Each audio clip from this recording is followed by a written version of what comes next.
राधे राधे दोस्तों, आप सभी का स्वागत है मेरे YouTube चैनल HD शिवदर्शन पे। दोस्तों, हमारे चैनल के माध्यम से हम आप सबको पूज्य गुरुदेव श्री इंद्रेश जी महाराज के जो प्रवचन हैं, जो उनकी भागवत कथा है, उसका लाइव वीडियो दिखवाते हैं। तो उनके विचारों से हम सहमत हैं। तो अगर आप भी सहमत हैं तो वीडियो को जैसा तो शेयर कीजिएगा।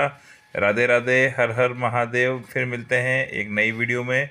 देखिए कितनी सुंदर वीडियो में राधा जी के गुणों का वर्णन किया है हमारे श्री पूज्य मधुर लीला गुरुदेव इंद्रेश ठाकुर जी जी कर महाराज रहे ने। हैं। और आज तक एक की जो दिन खबरें मैया की हैं गोद उनसे में दूर गए रहिए और और गोद में जाए के मजा बैठ के लीजिए बोले, भगवत मैया ज्ञान का। राधे राधे। यूं बताए दे तो को दूध प्यारो है कि पूत प्यारो है। मैया बोली, लाला तू ऐसी बात काय को करो करे। बोले, पूरे दिन तू दूध में ही लगी रहे। कभी देखूं तो दही मथ रही है, कभी देखो तो मक्खन निकाल रही है, कभी देखो तो दूध औटा रही है। सुबह से शाम तक मैया तू दूध में ही रहे।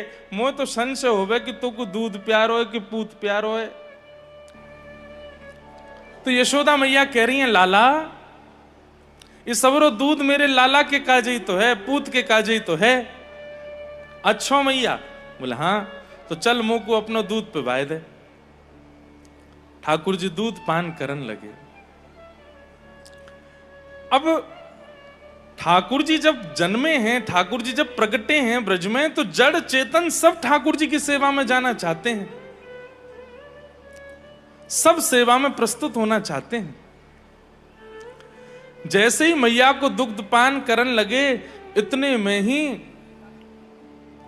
सामने चूल्हा पे औट रहे दूध, वाने विचार कियो कि आज ठाकुर जी मेरो सेवन नहीं करेंगे, आज ठाकुर जी मोए नाय पान करेंगे।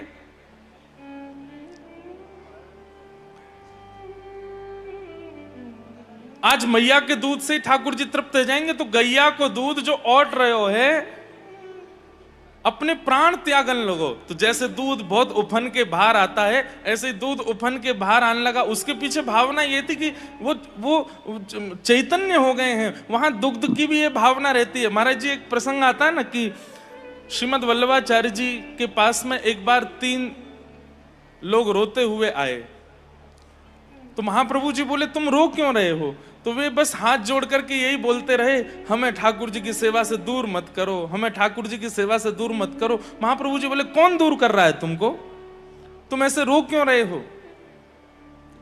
बस वे यही कहते रहे, हमें ठाकुर जी की सेवा से दूर मत करो, रोते रहे।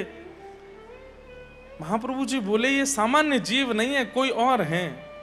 और जब उन्होंने अपने भाव से उनको देखा तो पता लगा कि श्रीनाथ जी की रसोई में जब रसोई सिद्ध की जा रही थी, उस समय चावल का मान अलग करते समय 3 चावल के दाने नाली में बह गए।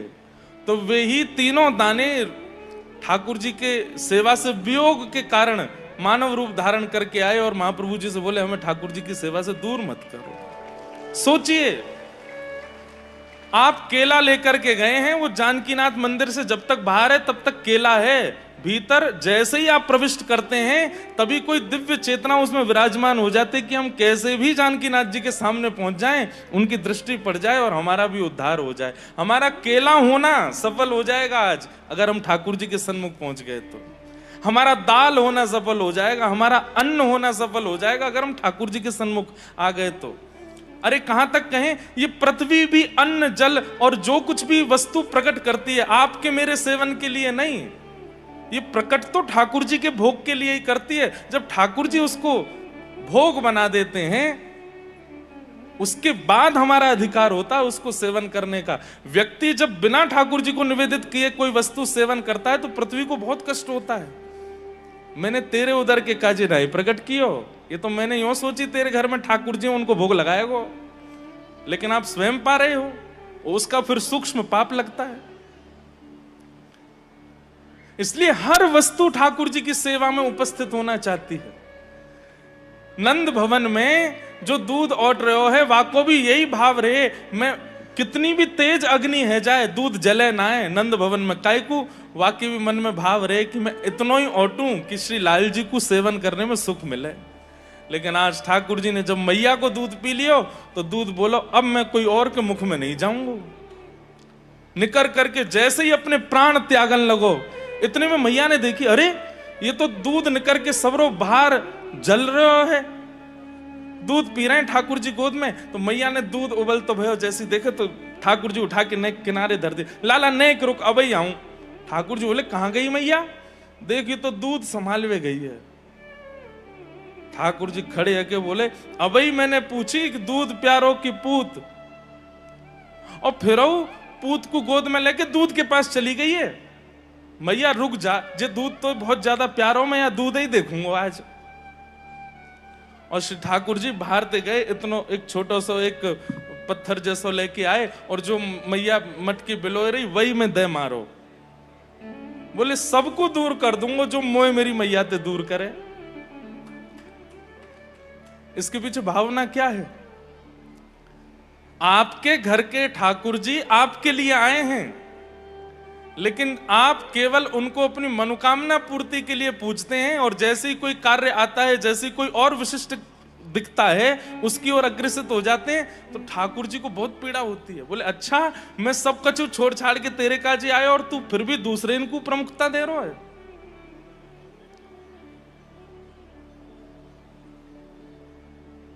यशोदा मैया दूध समारवे गई, ठाकुर जी ने सबरे गौरस फोड़ दिए।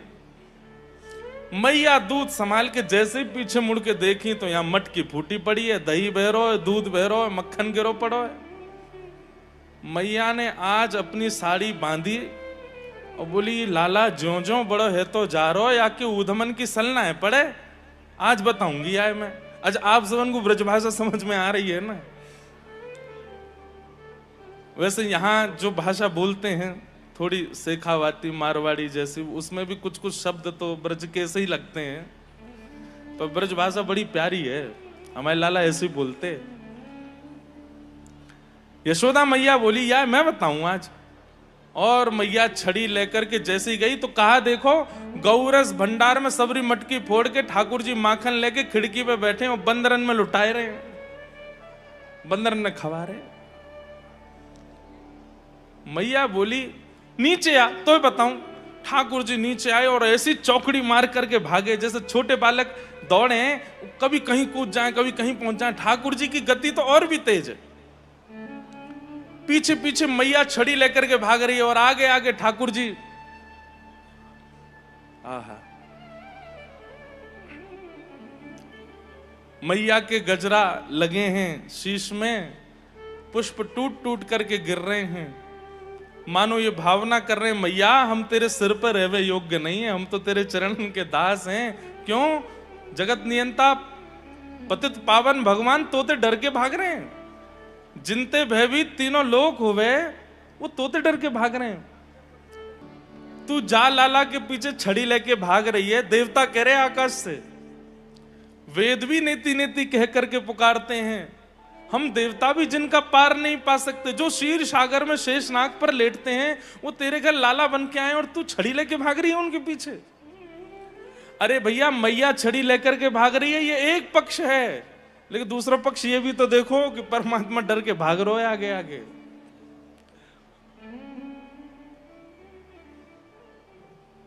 ये ब्रजवासीन की सामर्थ है।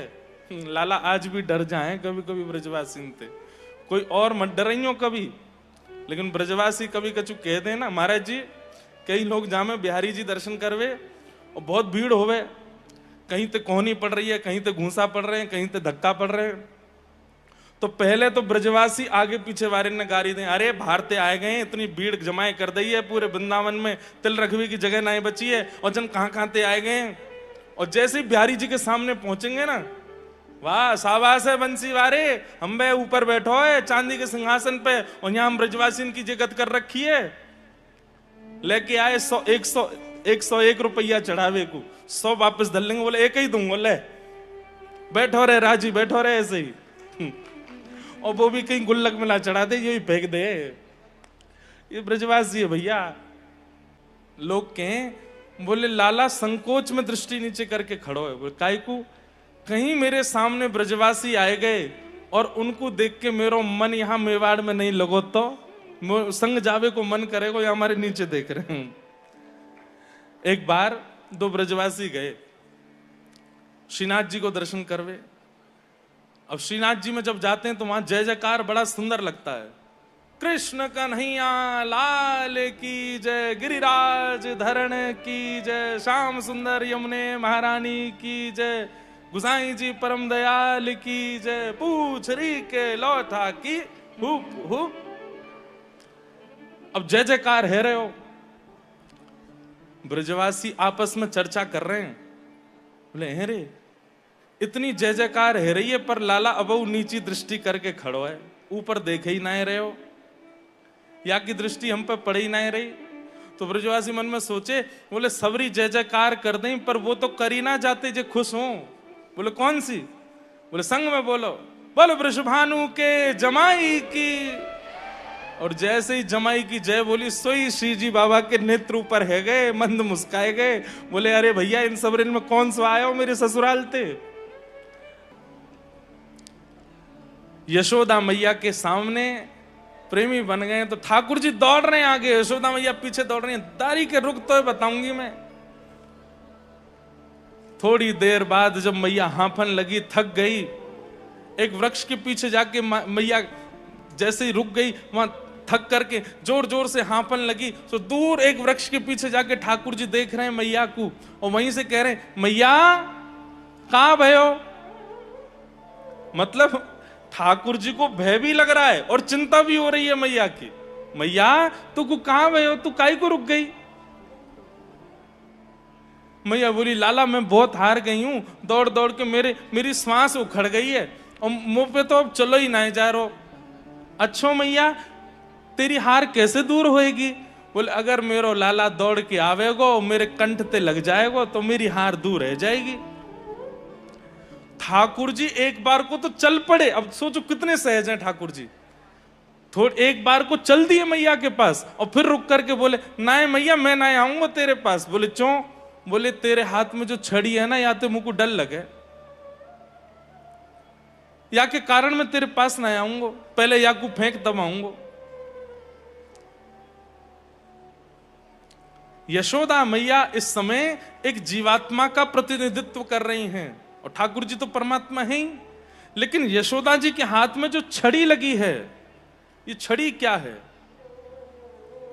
चाहे इसे अभिमान कहो, चाहे इसे काम कहो, चाहे इसे क्रोध कहो, चाहे इसे लोभ कहो, ये जितने भी अवगुण संसार में हम आप सबके चित्त में प्रकट होते हैं, ये सब वही छड़ी हैं जिन छड़ी से ठाकुर जी दूर भागते हैं।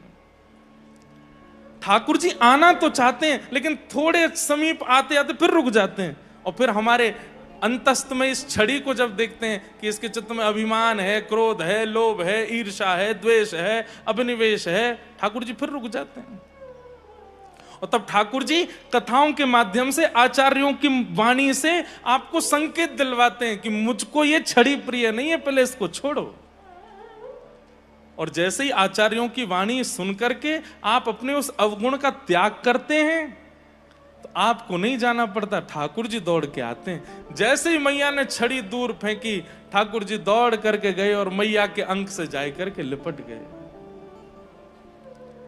क्या ठाकुर जी को नहीं पता कि मैया गुस्सा में मुझे पकड़ लेगी। ठाकुर जी जानते हैं, लेकिन ठाकुर जी संकेत दे रहे हैं, एक बार अपने अवगुण का त्याग कर दो, हम आएंगे दौड़ के।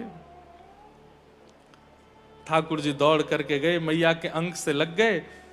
थोड़ी देर तो मैया ने अंक में रखे, लेकिन थोड़ी देर बाद मैया बोली लाला ऊधमी है गो तो को आज मैं दंड दूंगी। और मैया लाला को पकड़ करके ले गई और एक ऊखल से बांध दियो। बंद भी नहीं पा रहे हैं ठाकुर जी, बार बार रस्सी छोटी पड़ रही है, लेकिन स्वयं ही कृपा करके मैया के मुखमंडल को देख करके ठाकुर जी के मन में भाव आयो, मैया इतना श्रम कर रही है, मैं बंद जाऊं। और ठाकुर जी बंद गए। आज तो को ना दूध मिलेगा, ना रोटी मिलेगी, ना मक्खन मिलेगा, खड़ो रही यहीं पे धूप में। ऐसा कहकर के मैया तो चली गई। ठाकुर जी सोचे अब मैं कहां करूं।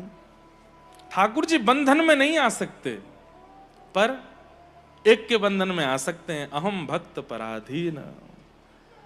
ठाकुर जी केवल एक के ही बंधन में आ सकते हैं, और वो भक्तन के, और किसी के नहीं।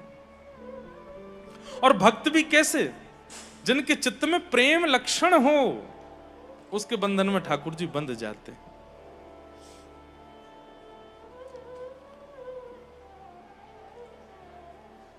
गोपाल भट्ट गोस्वामी जी श्री राधा रमण लाल जी को वृंदावन में विराजमान कर गए। ठाकुर जी आज भी उसी परिपाटी से अपनी सेवा करा रहे हैं। क्यों? आज भी स्मरण करते हैं श्री गोपाल भट्ट गोस्वामी का और उसी भाव से ही सेवा कराते हैं। श्री गोविंद देव जी आज भी रूप गोस्वामी के भाव से अपनी सेवा कराते हैं।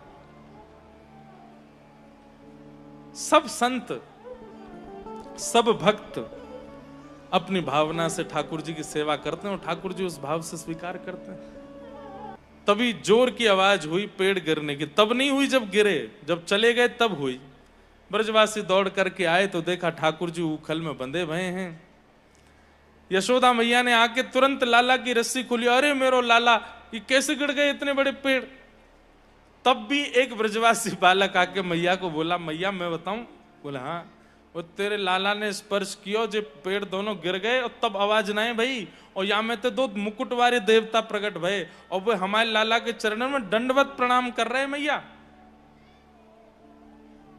मैया बोली तू वही है ना जो कछु साल पहले मुंह को यूं कह रहा हो कि लाला ने पाम लंबो किया और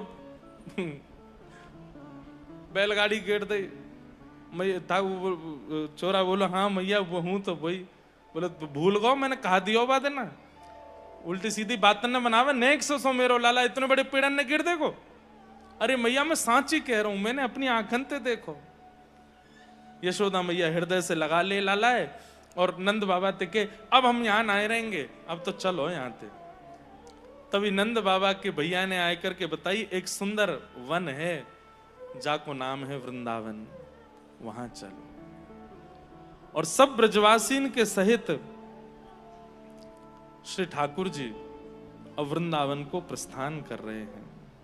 आहा, श्री वृंदावन के लिए वृंदावनम संप्रविश्य सर्वकाल सुखावहम। ठाकुर जी को वृंदावन अति प्रिय लगता है। हर प्रकार से ठाकुर जी को सुख प्रदान करने वाला है श्री वृंदावन।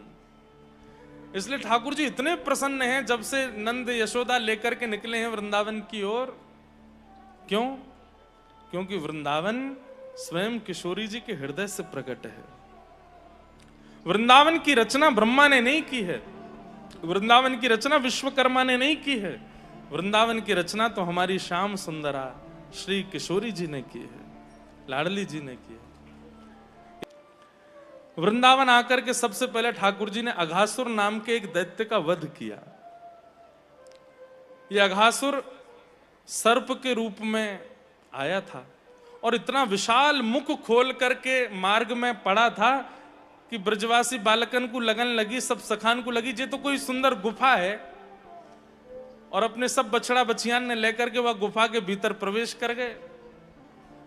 ठाकुर जी बोले ये कोई गुफा तो नहीं हो सकती है। जब तक ब्रजवासी ग्वाल बाल सब प्रवेश कर रहे तब तक तो सब ठीक, लेकिन जैसे ही ठाकुर जी ने प्रवेश कियो अघासुर ने अपना मुख बंद कियो और जैसे ही जहर प्रकट करन लगो मुख में जाए करके सब ब्रजवासी इनको वध करन लगो। इतने में ठाकुर जी वाके कंठ में पहुंचे और कंठ में जा करके ठाकुर जी ने अपनी दोनों भुजा ऊपर करके इतना अपने शरीर को विशाल किया कि बीच से अघासुर फट गया और उसका वध हो गया। सब ब्रजवासी की रक्षा है गई। लेकिन यहां भाव यह आता है कि सब ब्रजवासी बालकन ने, सब सखान ने ये बात अपने अपने घर में जाके 1 साल बाद कही। और 1 साल बाद जाए करके सब ग्वाल बाल कह रहे हैं मैया तो पता आज कहा भयो? बोले कहा भयो? बोले आज लाला ने एक सांप मारो।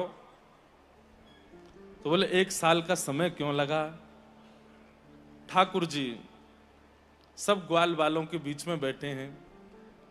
वैसे तो कहते हैं कि सब अचेत हो गए थे, लेकिन ठाकुर जी ने अपनी कृपा से पुनः सबको चैतन्य किया और सब ग्वाल बाल बैठे हैं। ठाकुर जी बीच में बैठ गए हैं और बीच में बैठ करके सब ग्वाल बालन से ठाकुर जी कह रहे हैं चलो प्रसाद पामेंगे।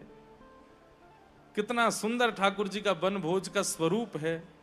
विभ्रद वेणुम जठर पटयो श्रांग वेत्रे चकच्छे वामे पाणौ मृषण कवलम तत्फलम लांगुलीषु तिष्ठन् मध्ये स्वपर सुहृदो हासयन् नर्म विस्मे स्वर्गे लोके मिषति विभुजे यज्ञ बुप्पाल के लिए।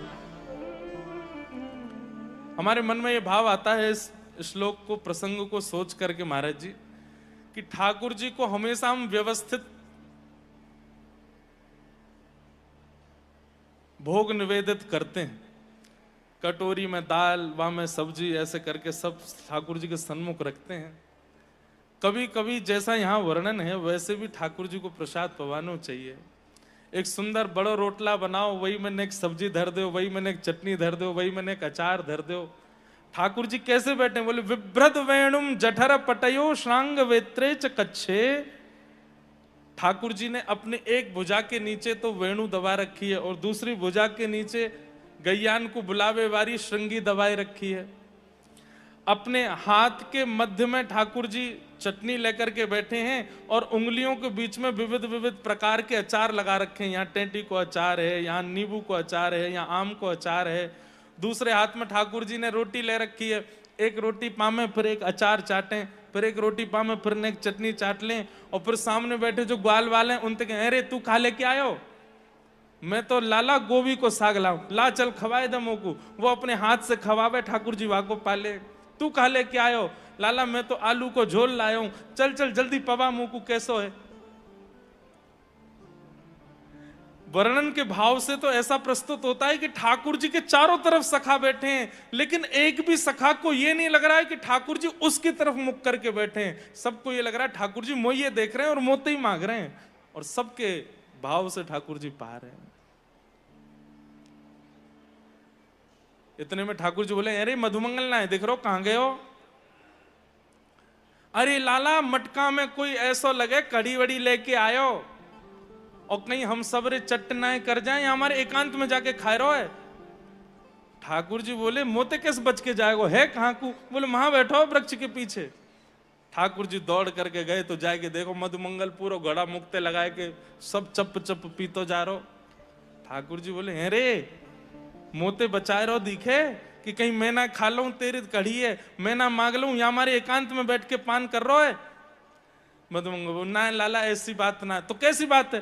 वो 3 दिना की बासी कड़ी हती खट्टी है गई। अब लाला तू तो राजा को लाला है, तेरे घर तो रोज नयो भोजन बने, हम तो एक बार मैया कड़ी बना दे, 2-2 दिनान तक वही में करनो पड़े। लाला ऐसी बात ना है, अब खट्टी कड़ी है तो को नहीं पिवाऊंगो, अब तू तो कोमल है लाला, या को तू माने ना है, जिद करके खा ले, और कहीं खावेगो तो को कहीं संकोच में बोलेगा ना, और तो कहीं दिक्कत भई तो, या मैं लाला मैं तो एकांत में सब रोज चट कर रहा हूं। ठाकुर जी बोले, ला दिखा मुंह देखन दे खट्टी कैसी है। इतने में ठाकुर जी मटका देखो तो वहां में तो कछु है ना। लाला अब तो खाए गए, अब तो पी गए सबरी। ठाकुर जी बोले, अच्छा लेकिन मुंह को तो मिले ही गई। बोले, कहां ते मिली? मैं तो सबरी खा ली। ठाकुर जी ने मधुमंगल की ठोड़ी पकड़ी और अपने नेक समीप लेकर के जो थोड़े थोड़े बिंदु कड़ी के मुख पे लगे हैं, यहाँ ने कड़ी लगी, नाक पे लग गई, गार पे लग गई, ठाकुर जी जीव निकाल के मधुमंगल को मोही चाट गए और चाट करके सबरी कड़ी ले गए।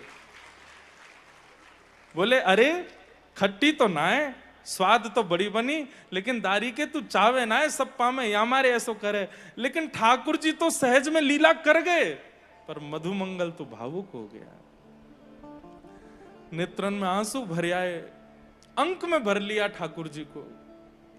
वो लाला तू इतना प्रेम मत कियो कर, हम इतने अधिकारी नहीं है जितना तू हमसे प्रेम करे। ए तू मुंह पे लगी भाई कड़ी चाट गयो तो तू मेरो मित्र ना है, मैं ना ही चाट सकूं? वो ना लाला बात वो ना है, कल को अगर तू बड़ो है गयो और तो में ज्यादा योग्यता आ गई, कहीं तू हमसे दूर है गयो तो तेरे वियोग में हम कैसे रहेंगे? तू इतना प्रेम मत करे कर।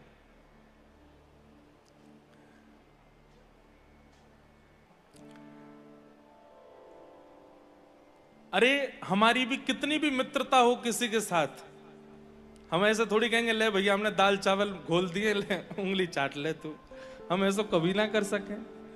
कितना भी घनिष्ठ मित्र हो उसको अपनी थाल में भी चलो खिला लिया आपने, पर अपने हाथ को कैसे दे दोगे?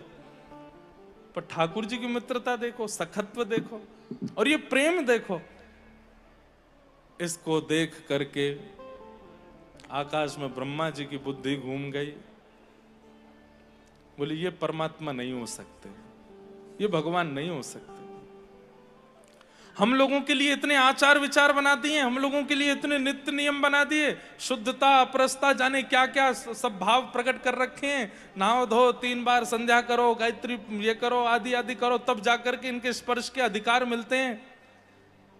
यज्ञोपवीत संस्कार हो, शुद्ध कुलीन ब्राह्मण हो, तभी जाकर के स्पर्श मिलता हो। खुद देखो, ग्वाल बालन के संग बैठे हैं, ग्वारियान के संग बैठे हैं, उनके मुंह पे लगी कढ़ी चाट रहे हैं, अपने हाथ में दही लेकर के उनको चटा रहे हैं। ये परमात्मा है भैया। एक बात हमारी सुनियो, ठाकुर जी हैं, उनने भले ही सबरे नियम बनाए हैं, आपको नियम पालन करना है। उनकी इच्छा होगी तो वो कोई नियम तोड़वा करके कोई भी लीला कर सकते हैं, वो उन पे छोड़िए, आप मत तोड़िए। कई लोग ऐसा कह देते हैं, हम तो अपने ठाकुर जी को लाला मानते हैं, हम तो ये नियम का पालन नहीं करते, हमारा तो लाला वाला भाव है। आपको नियम से ही रहना चाहिए। ठाकुर जी को अधिकार दीजिए कि वो नियम तोड़वा में। और कोई बहुत बड़ा आदमी आ जाए और इतनी सब सिक्योरिटी लगी है, आप आगे नहीं आ सकते, वो चाहे तो वो कहेगा भाई आन दो इनको, हमसे मिलने दो। ये बात होती है। आपको नियम का पालन करना चाहिए। गुरु जो कहें, आचार्य जो कहें, वेद जो कहें, शास्त्र जो कहें, उन नियमों का आप पालन कीजिए। ठाकुर जी को अधिकार दीजिए कि कभी ऐसा प्रेम उनके चित्त में आवे कि वो नियम तोड़वाने की खुद आज्ञा दे दें। किसी ने कर्मा बाई को जाय करके पढ़ाई दियो कि अरे कर्मा, तू तो नहाए धो के भोजन बनाए कर, तू तो बड़ी व्यवस्थित है कि भोजन बनाए कर। कर्मा बाई बड़ी व्यवस्थित होके प्रसाद बनाने लगी, खिचड़ी बनाने लगी, तो ठाकुर जी जगन्नाथ जी हाथ जोड़ के बोले, अरे मैया तू जैसे बनाया कर वैसे ही बनाए कर, तो इतने आचार विचार और इन सब करने की आवश्यकता ना है। नियम से सबको रहना चाहिए। ठाकुर जी को अधिकार दीजिए कि ठाकुर जी कोई नियम तोड़वा में। एक बार श्रीनाथ जी के मंदिर में तानसेन गाने के लिए आया। तानसेन का स्वभाव है कि वो पान खा के गाता है। तो जैसे ही गान लगो तो गुसाई जी बोले, तानसेन ये राजा का दरबार नहीं है, कुल्ला करके आओ, शुद्ध स्थिति में बैठो, यहाँ पे कोई राग सेवा नहीं हो रही है, कोई बादशाह को तुम कोई वो नहीं कर रहे हो, साक्षात परमात्मा बैठे हैं, यहाँ शुद्धि का ध्यान रखना पड़ेगा। तो तानसेन उठ करके गए, मुंह हाथ धो करके फिर से आए, बैठे, गाने लगे। जैसे ही तानसेन ने गाना शुरू किया, सामने खड़े श्रीनाथ जी को झोंके आने लगे। आंख बंद करके ठाकुर जी कभी इतकू जामे कभी उतकू। गोसाई जी ने देखो श्रीनाथ जी सो रहे हैं, पर्दा कियो, जय जय कहा भयो। बोले जी पहले तो बढ़िया गा रहा हो, अब या के गायन में मुझको आनंद नहीं आ रहा है, मुझको तो नींद आ रही है। जय जय पहले पान दबाई के गा रहा हो, बोले या तो को पान खा के आवे को फिर गावे को। तानसेन गए, गुसाई जी बाहर आए, बोले सुन भैया तू जो पान खावे वह खा के आ। बोले आपने तो मना किया था। बोले हमने मना कियो, हम तो आचार्य की वाणी, सब शास्त्र की वाणी, सब बात कहें भैया, जो आचार विचार है, पर उनकी इच्छा है तो वह के आगे कैसे कह सके। वो कह रहे खा के आ। तानसेन पर पान खा के आए, जैसे गाने लगे सोई ठाकुर जो, हाँ अब बढ़िया लग रहा हो, अब या तो ऐसी गावे। तो आपके अधिकार में नहीं है नियम तोड़ना, आपके अधिकार में नहीं है अपनी मनमानी करना। ठाकुर जी को अधिकार दीजिए, ऐसा प्रेम प्रस्तुत कर दीजिए, ऐसी सेवा कर दीजिए कि ठाकुर जी के अधिकार में आ जाए। वो कहें कि नहीं तुम इसको मत करो, तुम तो ऐसे ही आओ हमारे पास। आपके अधिकार में नहीं। ये सब सखा भी ठाकुर जी के, ये भी सब बड़ा ध्यान रखते हैं। ठाकुर वर्णन आता है एक जगह कि जब अक्रूर जी महाराज ठाकुर जी को लेने आए तो ठाकुर जी गैया चरा करके जा रहे थे और निकल चुके थे। तो अक्रूर जी महाराज जब देखने के लिए जाते हैं तो रज में क्या पाते हैं, एक तरफ तो सब ग्वालान के चरणन के निशान हैं और एक तरफ गैयान के खुरन के चिन्ह हैं, और उन गैयान के खुरन के चिन्ह में बीच में छोटे छोटे छोटे छोटे ठाकुर जी के चरण चिन्ह हैं। मतलब ये ग्वाला भी जब ठाकुर जी गैया चराते हैं तो थोड़े इतर होके चलते हैं। नहीं ठाकुर जी थे ऐसे दूरी से बना के चलें। एक दिन ठाकुर जी बोले, अरे मधुमंगल सीदामा, तन सुखा मन सुखा, सबरे आओ संग चलो। ना लाला हमने दूर रह के चलेंगे। बोले क्यों? वो लाला तू जब पाम धरे और पाम धर के बाद उठावे ना, वाके बाद वह रज में जो आकृति बने हुआ देखवे में हमको बहुत सुख मिले, और वहां पे अपने चरण धरवे को हमारो मन ना होवे, या हमारे लाला हम तो इतर हो के चलेंगे। इतनी मर्यादा तो सखा भी रखते हैं ठाकुर जी के।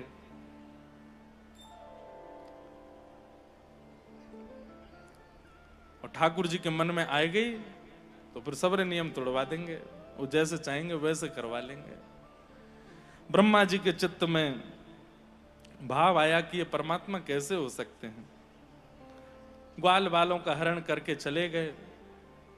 ठाकुर जी ने देखा ग्वाल बाल सब हमारे कहाँ गए, तो पता चला कि ब्रह्मा हरण करके ले गए। तो ठाकुर जी ने अपने स्वरूप से ही समस्त ग्वाल बालों को प्रकट कर दिया। 1 वर्ष तक ठाकुर जी ही ग्वाल बाल बनकर के ब्रज में विचरण करते रहे। यहां ब्रह्मा जी के चित्त में आया कि मैं देखूं तो सही कि वो भैलूपिया कृष्ण व्याकुल हो रहा होगा अपने ग्वाल बालों के विरह में। नीचे आकर के जैसे ही देखने लगे तो क्या देखा, जिन ग्वाल बालों का हरण करके ले गए वो सब तो विचरण कर रहे हैं, वो सब वैसी लीला कर रहे हैं जैसे पूर्व में थी। ब्रह्मा जी समझ गए, बोले एक व्यक्ति की दूसरी कृति बनाने की सामर्थ्य तो मेरी भी नहीं है। जुड़वा बालक भी होते हैं तो थोड़ा अंतर तो होता है। एक जैसा दूसरा स्वरूप बनाने की सामर्थ्य तो ब्रह्मा में भी नहीं है। एक जैसी दूसरी कृति बनाने की सामर्थ्य तो केवल परमात्मा है। जो ग्वाल बाल हरण किए वे तो ब्रह्मलोक में है, ये नीचे कैसे आ गए? निश्चित ही ठाकुर जी की कृति है। मुझसे अपराध हो गया है और मुझे क्षमा मांगना चाहिए, पर क्षमा ऐसे कैसे मांगू? ग्वाल बालों को लाके अर्पित करके फिर क्षमा मांगूंगा। ब्रह्मा जी जैसे ही ब्रह्मलोक की तरफ मुड़े, यहां ठाकुर जी ब्रह्मा जी से पहले ही ब्रह्मलोक पहुंच गए और ब्रह्मा जी बन करके गए। और ब्रह्मा का रूप धारण करके ठाकुर जी गए और जाकर के द्वारपालों से बोले, आजकल हमारे बहुत बेलूपिया घूम रहे हैं, कोई दूसरा ब्रह्मा आवे तो आप उसको भगा देना यहां से। ठाकुर जी जाकर के ब्रह्मलोक में बैठ गए। अब असली ब्रह्मा जी जब पहुंचे, द्वारपालों ने रोक दिया। ब्रह्मा जी बोले, आप हमें क्यों रोक रहे हैं? बोले, हमें पता है तुम बेलूपिया हो, असली तो भीतर बैठे हैं। ब्रह्मा जी बोले, भैया दूसरा ब्रह्मा बनने की सामर्थ्य भी केवल उन्हीं में है। बोले, मैं नकली ब्रह्मा हूं, मैं स्वीकार कर रहा हूं, लेकिन जो असली ब्रह्मा बैठे एक बार उनसे दर्शन करा दो। ठाकुर जी के समीप गए। सबको तो वे ब्रह्मा के रूप में दिख रहे थे, लेकिन ब्रह्मा जी को साक्षात शंख चक्र गदा पद्मधारी चतुर्भुज रूप में दिख रहे थे। ब्रह्मा जी ने चरणों में प्रणाम किया। नो मिड्यते ब्रवपुषे टडिदंबराय गुंजावतम सपरिपेच्छल सन्मुखाय वन्यस्त्रजे कवलवेत्र विषाण वेणु लक्ष्मश्रिये मृदुपदे पशुपांकजाय। ब्रह्मा जी ने खूब सुंदर स्तुति गाई। उच्छेपणं गर्भगतस्य पादयो किं कल्पते मातुरदोक्षजागस। ब्रह्मा जी एक निवेदन करते हैं ठाकुर जी के चरणों में। जब इतनी देर स्तुति गाते रहे और ठाकुर जी के मुखमंडल पर बिल्कुल प्रसन्नता नहीं देखी, तब ब्रह्मा जी कहते हैं, बोले नाथ, जिस प्रकार गर्भ में विद्यमान बालक, मां के गर्भ में विद्यमान बालक कभी गर्भ में कुछ क्रिया करता है, तो क्या गर्भ धारण कर रही मां उससे नाराज हो जाती है? अरे गर्भ में बालक कभी हाथ चलावे, पैर चलावे, और उससे अगर मां को पीड़ा होती है, तब भी मां अपने गर्भ के बालक पर नाराज नहीं होती, उसको आनंदित करती है, उसको एक छोटे बालक की किलोल मानकर के स्वीकार करती है। हे नाथ, ये पूरा विश्व आपके गर्भ में विद्यमान है, और इस पूरे विश्व के साथ साथ ये ब्रह्मा भी आपके गर्भ में है। नाथ, यदि मुझसे थोड़ा सा अपराध बन गया तो आप उससे नाराज क्यों हो गए? कृपा करिए नाथ, मुझसे नाराज मत होइए। ब्रह्मा जी ने स्तुति गाई। पर ठाकुर जी ने ब्रह्मा जी को क्षमा नहीं किया। बहुत सुंदर स्तुति प्रकरण है। फिर ब्रह्मा जी ने एक दो प्रश्न भी किए हैं। यहां पर ब्रह्मा जी कहते हैं कि हे नाथ, आपने स्तनम दत्वाप सदगतिम, पूतना को आपने सदगति प्रदान की क्योंकि आपने उसके पयोधर का पान किया और उसको वो गति प्रदान की जो यशोदा मैया को प्राप्त होनी चाहिए। पर मैंने इतने दिन तक ग्वाल बाल बछड़ा बचिया सबका हरण किया और इतने दिन आप ही ग्वाल बाल बछड़ा बचिया बन करके रहे। इन रूपों में आपने कितनी गैयाओं के पयोधर का पान किया, थन का पान किया। छोटे छोटे ग्वाल बाल हैं, उन सबके भाव से गोपीन के साथ भी आप बाल भाव से रहे हैं। अब नाथ, इतनों को कैसे आप यशोदा मैया की गति प्रदान करेंगे?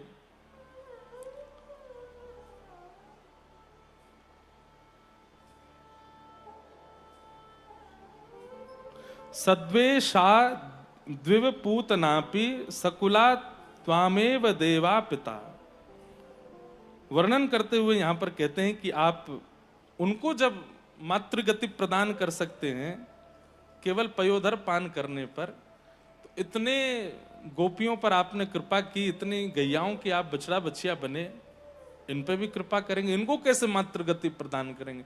ठाकुर जी ने इसका कोई उत्तर नहीं दिया, क्योंकि ब्रह्मा जी के कृत्य पर ठाकुर जी कुछ कहना ही नहीं चाहते। और किया क्या है ऐसा ब्रह्मा ने? बोले जो हरि को भज रहे थे, जो हरि के प्रिय थे, उनको दूर करने का कार्य किया, इसलिए ठाकुर जी को प्रिय नहीं लगा। इसलिए कुछ भी करिए, कोई भी अपराध आपसे बन जाए, सब पर ठाकुर जी क्षमा कर देंगे।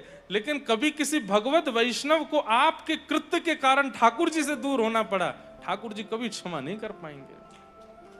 इसलिए कभी कृपा करके वैष्णव अपराध मत कीजिए, किसी भक्त का अपराध मत कीजिए। ठाकुर जी अपनी सेवा में हो रही त्रुटियों से कभी नाराज नहीं होते, लेकिन अपने भक्त के किसी भी अपमान को ठाकुर जी स्वीकार नहीं कर पाते। इसलिए कृपा कीजिए, भय केवल एक से रखिए, भगवत भक्त, उसका कभी चित्त से भी हमारे अंदर में कभी अपराध भाव ना बने, ऐसी क्रिया करो। और कथा तो बहुत है, हमारा मन है कि श्री गिरिराज उत्सव तक कथा कह दें, फिर उसके बाद की क्रम महाराज जी आप कह करके श्रीमद् भागवत जी का विश्राम कर दें, या फिर आपकी आज्ञा होगी तो फिर जो शेष रह जाएंगे फिर आएंगे श्री रेवासा जी में, फिर से सेवा कर देंगे। करने तो आएंगे हम, चाहे जब भी आए, न बड़े बूढ़े से है कि आएंगे, आते रहेंगे बीच बीच में। बड़े बूढ़े मतलब बहुत ज्यादा बड़े बूढ़े नहीं, एक और आनंदित होकर के फिर आएंगे, फिर सेवा करेंगे।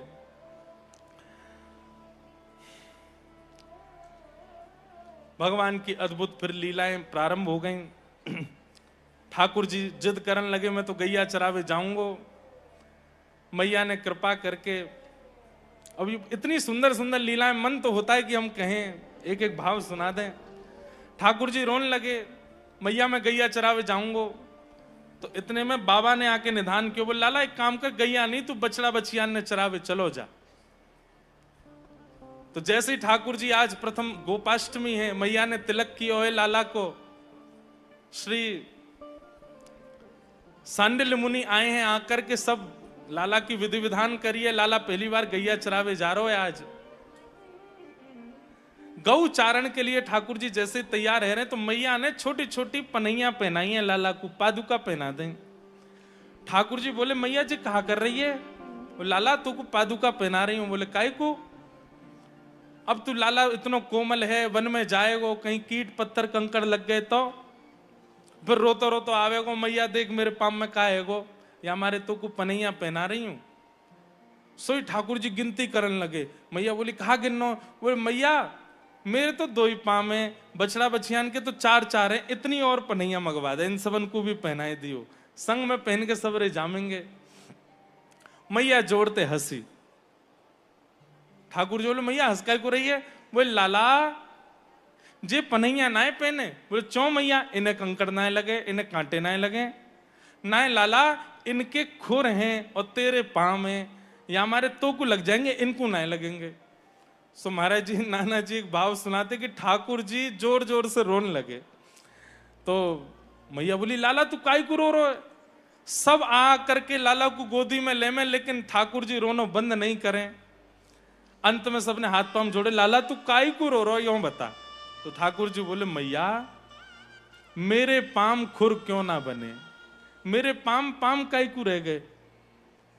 अरे लाला हमारे पाम ना बनोगे, ना मैया तेने जरूर, मैं जब तेरे गर्भ में होंगो खान पान में कमी छोड़ी होगी, यही मारे मेरे पाम रह गए, मेरे खुर ना बन पाए। इन बछड़ा बछियान के देख मैया ने ऐसो सुंदर सुंदर भूसा चारो घास खाई, इनके खुर बन के आए, इन्हें पनिया पहनने की जरूरत ना पड़े, हमें पड़ रही है। मैया तेने मेरे संग बड़ा अत्याचार कियो। मैया बोली लाला तू ऐसी बात मत बनाया कर, चल जा अब बछड़ा बछिया चराया। आहा ठाकुर जी प्रथम बार तम गोरजच्छुरित कुंतल बद्दह बरह वन्य प्रसून रुचिरे क्षण चारुहासम वेणुम क्वणंत मनुगैरनुगीत कीर्ति गोप्यो द्रदीक्ष दृशभो दृशो भ्यगमन समेता। ठाकुर जी गौ चारण करने के लिए जाते हैं, बछड़ा बछिया चरावे जामे, और वही समय मधुर वेणु को अपने अधर पर धारण कर लेते हैं, अपनी कमर नेक टेढ़ी कर ले, नेक मुख को झुकाए लें, और ऐसे मधुर ठाकुर जी जब खड़े होते हैं, गैयाओं के चरण से उड़ने वाली खुर की धूल जब उड़कर के ठाकुर जी के प्रश्वेत के बिंदु पर आकर के स्पर्श करती है, मानो जैसे पत्रावली जैसी प्रकट हो जाती हैं ठाकुर जी की। दूर से गोपियां जब इस छवि का दर्शन करती हैं, अनुभव करती हैं, चिंतन करती हैं, गोप ग्वाल जब इस छवि का दर्शन करते हैं, हमें लगता है कि पत्रावली का सर्वप्रथम श्रृंगार गैयाओं ने किया ठाकुर जी का। गैयाओं के मन में आती है कि लाला को मैया सजावे, मैया सब काम करे, हमारा तो कोई अधिकार ही नहीं मिल पावे, हम तो लाला की सेवा कर ही नहीं पावे। आज सब गौ घेर करके ठाकुर जी को चल रही हैं, और तभी देखती हैं कि ठाकुर जी के मुखमंडल पर प्रश्वेत आ रहे हैं, छोटे छोटे पसीने के बिंदु आ रहे हैं। तभी गैया नेक दूर जाए करके अपने खुरन को जोर जोर से रज में मारन लगे, और तभी वो रज उड़ करके जावे, और कोई ऐसे नहीं कि एक बिंदु यहाँ एक कहीं और है, बिल्कुल जैसे पत्रावली एक के बगल में एक, एक के बगल में एक, ऐसे सुंदर सुंदर सुंदर सुंदर पत्रावली ठाकुर जी के मुखमंडल पर प्रकट है जाएं। आज जब गैया चरा करके लाल जी वापस लौटे, और मैया जैसे ही द्वार पर ठाकुर जी को देखवे जावे, मुखमंडल पर ऐसी सुंदर पत्रावली देख करके मैया के लाला जी श्रृंगार तेरो कौन ने कियो? ठाकुर जी बोले मैया कोई ने नहीं कियो, गैया सब दौड़ रही भाग रही, उनकी खुर की रज मेरे मुखमंडल पे लग गई है। मैया ने वो स्वरूप देख करके ठाकुर जी की बलैया ली, और वादना से मैया ने नित्य स्वरूप बनाना प्रारंभ किया, नित्य चंदन घिसके, और ठाकुर जी को ऐसी पत्रावली बनावे जैसी गैयान ने बनाई। तब से ठाकुर जी को अति प्रिय है पत्रावली का श्रृंगार। चंदन को तो हम अर्पित करें, पर ठाकुर जी तो ठाकुर जी की लीला चल रही है। धीरे धीरे गैया चराने के लिए ठाकुर जी वन में जाते हैं, और वन में जाके वेणुनाद करते हैं, और उस वेणु ध्वनि को सुन करके व्रज वनिता गोपियों को वेणु ध्वनि सुनती हैं, और नेत्र बंद करके अपने अपने भवनों में ही कृष्ण दर्शन होने लगता है। ऐसे वेणु गीत का यहां पर भाव प्रकट किया।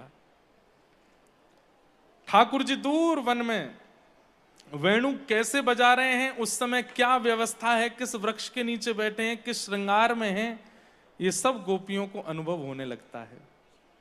बहुत सुंदर है वेणु गीत। अक्षरवताम फलमिदम न परम विदाम। यहां पर गोपियां एक बात कहती हैं कि भैया आंख वाले यदि आप हो, और यदि आपने नेत्रों से ठाकुर जी को नहीं देखा तो आपने क्या देखा? इन आंखों को प्राप्त करने का एक ही फल है, श्याम सुंदर का दर्शन। इसलिए बहुत सुंदर वेणु गीत है। एक बार महाराज जी अवसर मिला था 3 दिन का जयपुर में कनक वृंदावन, वहाँ गोविंद देव जी पहली बार विराज, वहाँ 3 दिन वेणु गीत का भाव रखा था। इतने सुंदर सुंदर भाव हैं, सबको प्रणाम करते हैं। ठाकुर जी की वंशी तो बज रही है भैया, पर अनुभव कितने इनको होवे। ये वक्ता कौन है? ये वंशी ही तो हैं। ये जब अपनी वाणी से बोलते हैं, अगर उस समय केवल ज्ञान दिखाई देता है, केवल शब्द सुनाई देता है, तो आप पर अभी गोपी भाव में आए नहीं, लेकिन वक्ता की वाणी प्रकट होते ही नेत्रबंद हो जाएं और उसी समय ये अनुभव होने लगे कि श्री श्याम सुंदर अपनी रूप माधुरी का अनुभव करा रहे हैं। वक्ता के बताते ही आपके चित्त में वो छवि परिलक्षित होने लग जाए, तो समझो वक्ता नहीं बोल रहे, वेणु बज रही है और हम गोपी हैं, हमें ठाकुर जी अनुभव करा रहे हैं। मथुरा की गोपियों पर ठाकुर जी ने अनुग्रह किया। यहां सब ब्रजवासी 56 भोग तैयार कर रहे हैं। ठाकुर जी गैया चराय करके लौटे, आए करके जैसे ही देखी कि महाराज देसी घी की सुगंधी आ रही है, सबन के घर में सुंदर पकवान बनाए जा रहे हैं। ठाकुर जी इतने में ही भवन में प्रवेश किए। मैया बोली, लाला दूर दूर दूर, भीतर मत आइयो, हाथ पाम धोवे ना है, ऐसी चलो आवे जहां चाहे। अरे मैया मेरो घर है, मैं कहीं आ सकूं, और जे इतनी सामग्री कौन के काजे बन नहीं है?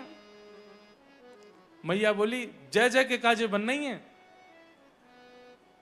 ठाकुर जी बोले, हलधर दाऊ दादा, वंशीधर कृष्ण कन्हैया, हम दोनों के रहते ही तीसरो जय जय कौन सा आगो मैया? ये सबसे बड़े जय जय तो हमें। तू मैया तू हमारी बातन ने मानो कर, और सबरे 56 भोग को हमारे सन्मुख ही पधराए दे, हम ही जय जय हैं। मैया भागी पीछे, बोले लाला बात बनावे, चल जा पिताजी तो जाए के बात कर। ठाकुर जी नंद बाबा के पास गए। नंद बाबा से जाए करके बोले, बाबा जी कौन के काजे इतनी सामग्री बनाई जा रही है? नंद बाबा कह रहे हैं, बोले लाला, पर्जन्यो भगवान इंद्रो मेघास्तस्यात्ममूतय ते विवर्षन्ति भूतानां प्रीणनं जीवनं पय। पर्जन्य भगवान हम सब ग्वारियान के, हम सब खेती बाड़ी करवे वारेन के भगवान हैं। हम साल भर में एक बार 56 भोग पधराए के उनकी पूजा करें, तो इंद्र महाराज प्रसन्न है करके हमारे द्वारा प्रस्तुत भाव स्वीकार करके अतिवृष्टि अनावृष्टि ना करें, और उनकी कृपा बनी रहे तो बातें खूब घास होवे, खूब फसल होवे, खूब सुंदर होवे, गैया चरें, सुंदर उनको दूध बने। अरे भैया, जे इंद्र की प्रसन्नता ही हमारे सब ब्रजवासी की जीवन यापन है रहे, या हमारे वहां इंद्र को प्रसन्न करवे के काजे हम साल में एक बार 56 भोग को कार्यक्रम करें। ठाकुर जी पूरी बात सुनने लगे। सब बात सुनने के बाद बोले, लाला तू कुछ सोच रहो, कुछ विचार करे? ठाकुर जी बोले, हाँ पिताजी, मन में एक भावना तो है, आप श्रवण करो। तो बोले, बता लाला। सब ब्रजवासी बैठे हैं और छोटे से ठाकुर जी 7 वर्ष की आयु में पहली बार उपदेश दे रहे हैं। क्या?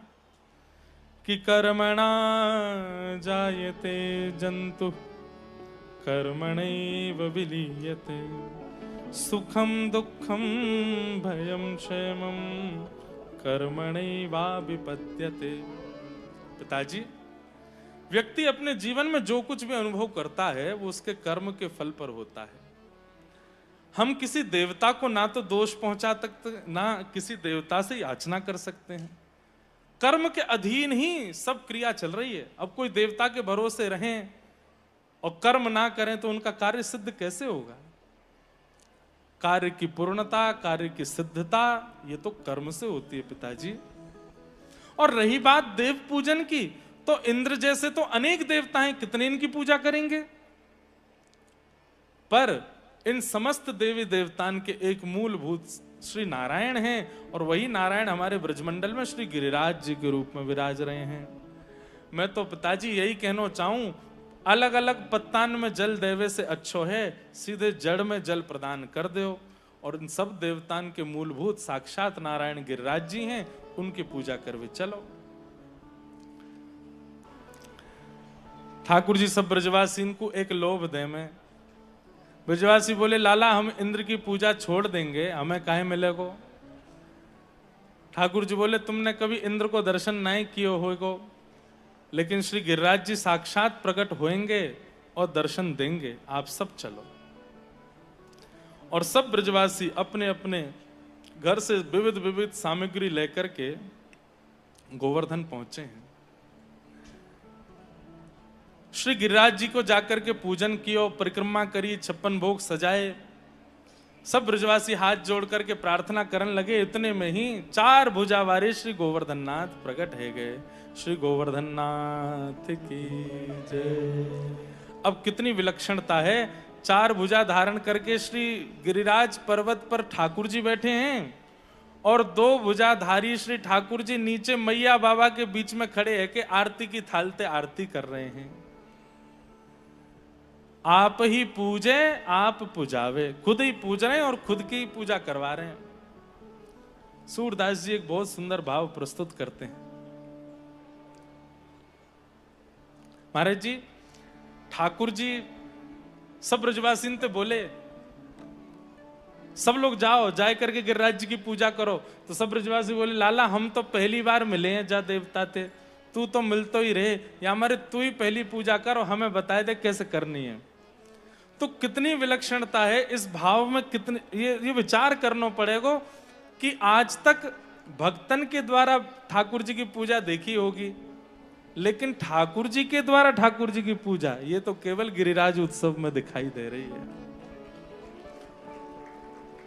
ठाकुर जी ऊपर चढ़े गिरिराज जी पे और बिल्कुल एक जैसे हैं, नेत्र भी एक जैसे, नासिका भी, क्योंकि अलग थोड़ी है। ठाकुर जी ही गिरिराज जी बन करके गोवर्धन नाथ बन के बैठ गए, बस 4 भुजा वाले बने हैं। मधुमंगल तो बोल रहा लाला जो गिरिराज बाबा बिल्कुल तेरे जैसा लगे, तेरे 2 नकली हाथ और लगाए थे, तो लाला तू भी जय जय बन जाएगा और बढ़िया होएगा। गोपीन के यहाँ हम ही चलो जाए करेंगे, तेरे 4 हाथ लगा के दे, जय जय आए वो गिरिराज बाबा आए, प्रणाम कर लो।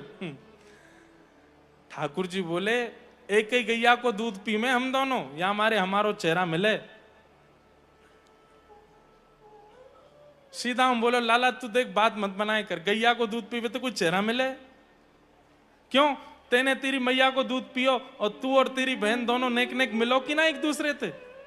मधुमंगल बोला हाँ लाला बात तो ठीक कह रहे हो, इन दोनों को चेहरा नेक नेक मिले। बोले ऐसे ही मेरो चेहरा मिले गिरिराज बाबा थे, क्योंकि एक ही गैया को दूध पी में हम। थोड़ी देर बाद सीधा बोलो लाला गैया को दूध हम पी में, बछड़ा पी में, हम दोनों को तो चेहरा मिले ना है, ये तेरा और गिरिराज बाबा को कैसे मिल गो? ठाकुर जी बोले अब सब बात न थोड़ी बताऊंगा मैं, इतना ही मान ले कि गैया को दूध पीवे तो चेहरा मिले। ठाकुर जी पहुंच गए, सामने गिरिराज बाबा बैठे हैं। ठाकुर जी रोरी घिस रहे हैं और कह रहे हैं गिरिराज बाबा से आज्ञा ले रहे हैं तिलक लगाए दूं, और ठाकुर जी ही कह रहे हैं हाँ लगाए दो। ठाकुर जी तिलक लगा रहे हैं। फिर मैया तो कह रहे मैया कहा बना के लाई, मोहन थार बाती शब्द, एक एक सामग्री ठाकुर जी नेक दे में और अपने ही मुख को खवा रहे हैं गिरिराज बाबा को खवा में। और जैसे ही खोल, अरे नेक और मुंह खोल लियो, मैया बड़े प्रेम से बनाए के लाइए नेक पूरा पाए लियो। अब ये तो झांकी सबको लग रही है कि लाला गिरिराज जी की पूजा कर रहे हो, पर दूर खरी हमारी किशोरी जी के नेत्र सजल हो गए। यह लीला सब करत कन्हाई, यह लीला सब करत कन्हाई। एक रूप सो गिरिधर पूजे, एक रूप सो गिरिवर पूजे, एक रूप पुजवाई, एक रूप पुजवाई। यह लीला सब करत कन्हाई, यह लीला सब करत कन्हाई। ऐसी लीला कर रहे हैं और आनंद तो तब आयो, पूजन कर दियो, सामग्री पवाई दी और सब कछु करवे के बाद जब ठाकुर जी दंडवत प्रणाम कर रहे हैं तो श्री गिरिराज जी उनको उठाए रहे हैं। अरे नहीं नहीं लाला, ऐसे दंडवत मत करे, स्वयं ही अपने आप को उठाए रहे हैं और अपने हृदय से लगा रहे हैं। ये सब झांकी देख करके श्री जी बड़ी करुणा में आ गए और जाते जाते अपने ही रूप की बलैयां ले रहे हैं और कह रहे मैया नेक जैसे तू मेरे ढिटोना धर दे, इनके उधर दे, कहीं नजर नहीं लग जाए गिरिराज बाबा को। श्री जी देख करके आनंदित हो रहे हैं।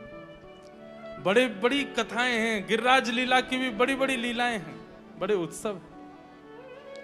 इंद्र ने जाकर के जैसे ही बताई, नारद जी ने इंद्र को संकेत किया, इंद्र ने मेघमालाओं को आज्ञा की, खूब जोर की वर्षा भई। ठाकुर जी ने अपने बाम हस्त की कन्नी उंगली के नख पर श्री गिरिराज जी धारण किए। सब ब्रजवासी ने आए करके लाला के नीचे छड़ी लगाई ले। ठाकुर जी बोले छड़ी काई को लगाई है? लाला तू चिंता मत करे, तू अपनी उंगली हटाए ले, हमने छड़ी लगाए ली है। टिक गए गिरिराज जी। ठाकुर जी बोले हटाए लो, बोले हटाए लो। जैसे ही ठाकुर जी ने नेक उंगली ढीली करी, सबन की छड़ी टूटने लगी। अरे लाला संभाल। ठाकुर जी ने फिर से उंगली लगाए करके श्री गिरिराज जी धारण किए। अनेक भाव हैं।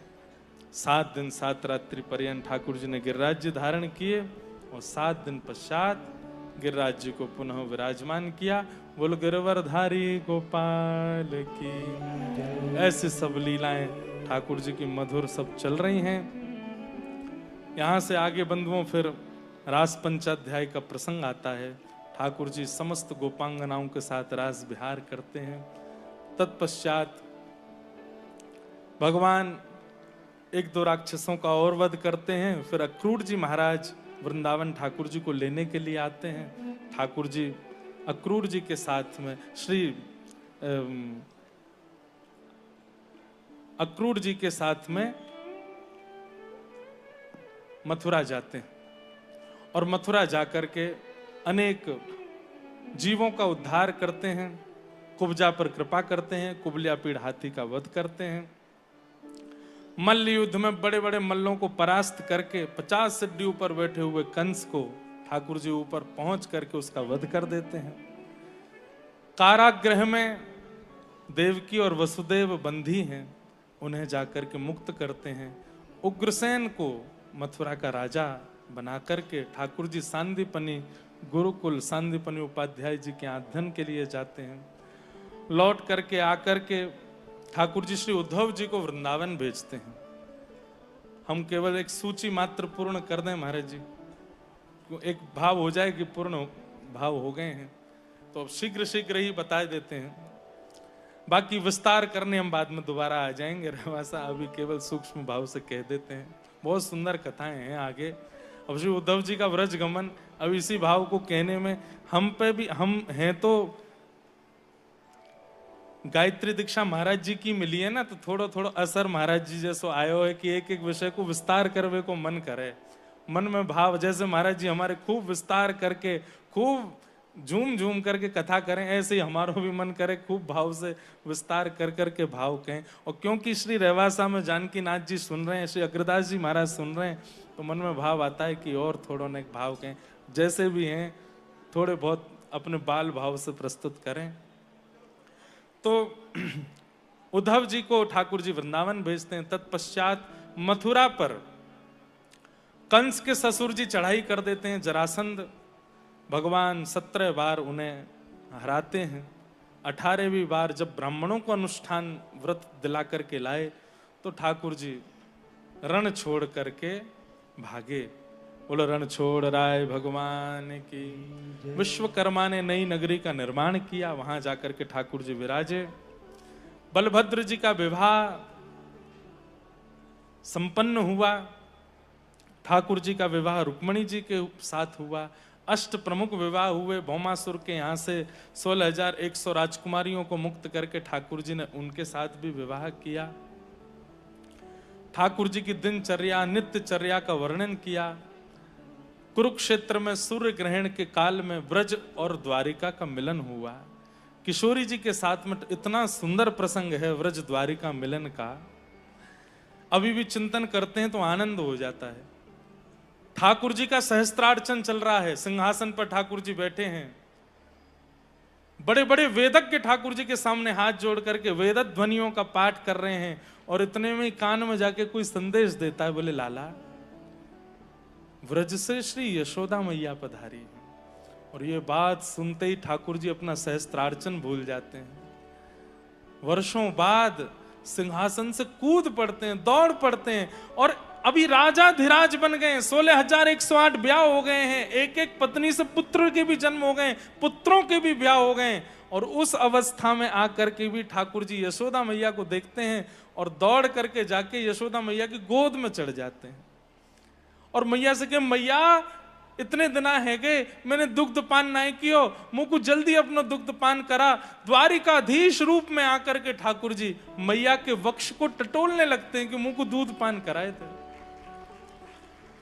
बड़े बड़े वेदक के चारों ओर खड़े हैं, 16,108 पटरानियां खड़ी हैं, और सबके बीच में यशोदा मैया की गोद में लेट करके ठाकुर जी वक्ष पान कर रहे हैं। अद्भुत प्रसंग है। जैसे तैसे ठाकुर जी को फिर उद्धव जी संभालते हैं, द्वारिकाधीश का मैया से मिलन होता है, फिर किशोरी जी से भी मिलन होता है, सब भाव आते हैं। तत्पश्चात भगवान के परम सखा श्री सुदामा जी महाराज का प्रसंग आता है। भगवान उन पर कृपा करते हैं। ठाकुर जी अपने बालकों को समय समय पर उपदेश देते हैं, यदुवंशियों को समझाते हैं कि हमारे परिवारी जन होते हुए भी आप ये विचार मत किया करो कि सत्संग की आपको आवश्यकता नहीं, मैं भगवान हूं, आपका परिवारी जन हूं, फिर भी आपको सत्संग आवश्यक है। लेकिन यदुवंशी ठाकुर जी की बात को अनसुना जैसा कर देते हैं, जिसके कारण यदुवंशियों को भोगना पड़ता है। आप सब जानते हैं फिर क्या हुआ। बलभद्र जी महाराज क्षीर सागर में प्रविष्ट हो गए। ठाकुर जी एक वृक्ष के नीचे बैठ करके श्री उद्धव जी, मैत्री मुनि आदि सब अपने प्रियजनों को भागवत धर्म का उपदेश देते हैं। उपदेश देने के बाद श्री ठाकुर जी वहां से प्रस्थान कर जाते हैं। उद्धव जी को आज्ञा देते हैं आप बद्रीनाथ जाओ। मैत्री मुनि को कहते हैं मेरा प्रिय विदुर आएगा, उसको आप ये भाव सुनाइएगा। विदुर जी महाराज मैत्री मुनि के आश्रम जाकर के सब भाव श्रवण करते हैं। अर्जुन भगवान की पटरानियों को लेकर के निकले हैं, लेकिन बीच ही मार्ग में एक ठाकुर जी रूप बदल करके आते हैं और सब पत्नियों का हरण कर ले जाते हैं। अर्जुन ये खबर जाकर के पांडवों को बताते हैं कि द्वारिकाधीश अपनी लीला पूरी करके प्रस्थान कर गए। खबर सुनते ही पांडव परीक्षित को राज्य गद्दी पर बैठा करके स्वयं स्वर्गारोहण को चले जाते हैं। परीक्षित जी महाराज से एक अपराध बन जाता है, जिसके कारण उन्हें 7 दिन में मरने का श्राप लगता है। श्री शुकाचार्य जी महाराज परीक्षित जी को संपूर्ण कथा सुना करके आज 7वें दिवस में आकर के विराम लेते हैं। एक महाराज जी लीला है, एक कथा तो सबको पता ही है और हो सकता है ये भी सुनी हो कि सियाजू ने एक दिना वह धनुष को अपने हाथ से उठा लिया और श्री जनक जी महाराज ने वो देख लिया कि ये तो साफ सफाई कर रही है, धनुष उठा लियो है। वही दिना मन बना लियो कि भैया ये सामान्य नहीं है, जो या धनुष को उठाए लेगो वही वर्ण करेगो। पर ऐसी लीला भी सुना में, अति सुकुमारी सियाजू अपनी सब सखीन के साथ में खेल रही हैं। चारुशिला जी, चंपक लता जी, यहां ने भैया ने शांति रख ले इधर।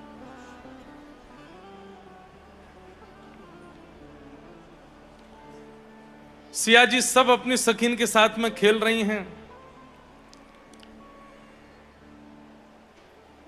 और वही समय चंद्रकला जी, चारुशिला जी, लक्ष्मणा जी, सुभगा जी सब सिया जी के पीछे भाग रही हैं। छुआ छाई, जो जामे स्पर्श करें, ऐसा कोई खेल खेल रही हैं।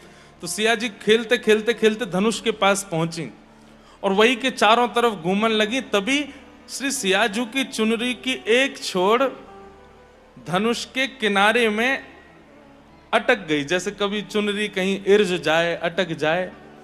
और जैसे ही चुनरी अटकी है, इतने में ही धनुष अपने स्थान से हिल करके नीचे गिरा और सिया जी दौड़ रही हैं और वही में वो धनुष इरज करके पीछे पीछे बस चलती जा रही है सिया जी, और पीछे धनुष भी है, उनको पता ही नहीं चल रही है। धनुष के घर्षण से अद्भुत चिंगारियां प्रकट हो रही हैं, आकाश में बादल गड़गड़ कर रहे हैं, पृथ्वी थोड़ी थोड़ी भूचाल जैसा हो रहा है महाराज, सामान्य धनुष नहीं है। और चारू शिला जी इस दृश्य को देख रही हैं, चंद्रकला जी से जाके कहें, अरे आप सिया जी को रोको, ये क्या कर रही हैं, ये तो धनुष ऐसे इनके पीछे ही चलो जा रहे है। चंद्रकला जी बार बार कह रही हैं, सियाजू सावधान, सियाजू सावधान। तो सीता जी को लगी ये हमको छूना चाह रही हैं या हमारे सावधान सावधान बोल रही, तो और तेज दौड़ी। अब धनुष महाराज कभी तो कहीं पत्थर में लगे, कभी कहीं करे, पूरे वन में घूमिया ही धनुष पीछे ही लटको भयो है। अब आप विचार कीजिए, हमारी सियाजू को कैसो प्रताप है, उनको कैसो बल है, लेकिन कितनी कोमलांगी है। इतने में ही चंद्रकला जी युक्ति बना करके सिया जी के सामने आई, दोनों भुजा आगे करके बोली, नेक रुको। बोले नहीं, तुम मुझको छुओगे नहीं, छूनो नहीं, पीछे देखो। तो जैसे ही सीता जी ने पीछे देखो तो धनुष जिस स्थान पर रखा वहां से लेके जहां तक सीता जी आई उतने मार्ग में दरार पड़ गई और धनुष से अद्भुत चिंगारियां प्रकट हो रही थी। सीता जी देख करके घबरा गई। इतने में चंद्रकला जी, चारुशला जी सब आई।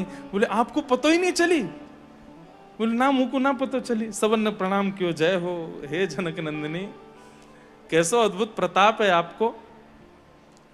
अब हमारी तो इतनी सामर्थ्य नहीं कि हम उठा के धर दें, कम से कम उठा के वहां व्यवस्थित तो कर दो। तो सीता जी एक हाथ से उठा में लेकर के गई, वहीं जाके व्यवस्थित की और देखिए तो जगह जगह से वो धनुष अब इतना तेज सिया जी घूमी है उसको लेके कि जगह जगह से कहीं से थोड़ा खंडित सा भी हो गया है, कहीं से उसमें कुछ निकल भी गए हैं। प्रेम रामायण में ऐसी कथा सुना मैं। चंद्रकला जी बोली, सिया जी आपको पता है श्री राघव जी आएंगे और वे आपको भंजन करेंगे, तभी आपको विवाह होएगा। बोले हाँ, लेकिन बोले ये साक्षात देवता स्वरूप है, आपके स्पर्श से हिल के गिर गए हो है, कहीं कहीं आप ले गई हैं, कहीं ऐसा नहीं हो कि देवता कहीं मान करके बैठ जाए और फिर बाद में यूं सोच ले हमारा अपमान कर दिया, अब हम राम जी से नहीं टूटेंगे। सिया जी तो बड़ी संकोच में, अगर ऐसा नहीं होना चाहिए, बोले तो फिर रोज पूजा करियो या की। रोज सिया जी जाती हैं, पूजा करती हैं, प्रार्थना करती हैं, हे देवता आप बुरा मत मान जाइयो, मैंने जानबूझ के नहीं कियो, बस राघव जी जब आए तब टूट जाइयो। रोज प्रार्थना करती हैं। राघव जी जब आए और सबने सुनी है कथा कि महाराज कहते तो ऐसे हैं कि स्पर्श मात्र से धनुष टूट गया। अब राघव जी ने धनुष तोड़ दिया, सिया जी ने माला पहना दी। उसके बाद भरत शत्रुघ्न जी और श्री दशरथ जी महाराज अयोध्या से मिथिला पधारे। तो पहले ही अयोध्या में चर्चा फैल चुकी है कि भाई जिस धनुष को कोई राजा स्पर्श नहीं कर पाया, राम जी ने एक भुजा से उठा करके तोड़ दिया। तो आते ही मिथिला पहुंचते ही सब लोग श्री राघव जी के पास जाके एक ही चर्चा कर रहे हैं, आपने कैसे उठाया धनुष, आपने कैसे तोड़ा धनुष। सबरे भैया बोल रहे हैं, बोल भैया ने एक बताओ ना। लक्ष्मण जी कह रहे हैं ऐसे उठाया, यूं करके तोड़ दिया। राम जी थोड़े मंद मंद मुस्कुरा रहे हैं। इतने में ही चंद्रकला जी दूर से देख रही हैं और चंद्रकला जी के मन में भाव आ रहा है, श्री राघव जी थोड़े इतरा रहे हैं, लेकिन खूब सच्चाई बता दें। सुनिए प्रभु इधर आएंगे थोड़े। राम जी इधर गए। बोले हम सबके सामने तो नहीं बोलेंगे, लेकिन आपको एकांत में बता देते हैं। बोले क्या? बोले धनुष तो बाल्यकाल में श्री जी के ही लीला से ही जीर्ण शीर्ण हो गया था, वो तो आपकी थोड़ी लाज रखी जाए, थोड़ा आपका स्पर्श होके टूट टाट जाए तो ब्याह संपन्न हो जाए, इसलिए वो व्यवस्थित करके धर दिया था। बाकी तो वो तो पहले ही उसकी जितना बल था, जितनी योजना थी, जितनी सामर्थ्य थी, वो तो श्री जी पहले ही उसको नष्ट कर चुकी हैं। और पूरी लीला बता करके राम जी के चित्त में जो तनिक एक भाव जैसा आ गया कि हमने तोड़ दिया, चंद्रकला जी ने सब समाप्त किया। बल्कि इसके बाद राघव जी की दृष्टि में सियाजू के प्रति और प्रेम हो गया। वो जितनी कोमल हैं, वो जितनी सरल हैं, वो जितनी सहज हैं, पर भीतर उतनी ही योग्यताओं से परिपूर्ण हैं। और उसका परिणाम यह हुआ कि जब दीपावली का अवसर आया, सब लोग लक्ष्मी पूजा कर रहे थे, राघव जी नहीं कर रहे हैं, राघव जी बैठे हैं। इतने में सखी ने जाके पूछी, सब भैया भी बैठे हैं, सब पिताजी माताजी सब लोग लक्ष्मी पूजन कर रहे हैं, राघव जी आप नहीं करेंगे? बोले नहीं, हम बैठे ना दूर बैठ के दर्शन कर रहे हैं। बोले नहीं नहीं, आप भी आगे चलें, आप ज्येष्ठ पुत्र हैं, आप पिताजी के बगल में बैठे। तो ठाकुर जी सखीन से विनोद भाव में कहें, हम तो अपनी महालक्ष्मी का पूजन करेंगे, ये सब करके चले जाएं, बाकी बाद महालक्ष्मी को पूजन करेंगे। बोले महालक्ष्मी कौन?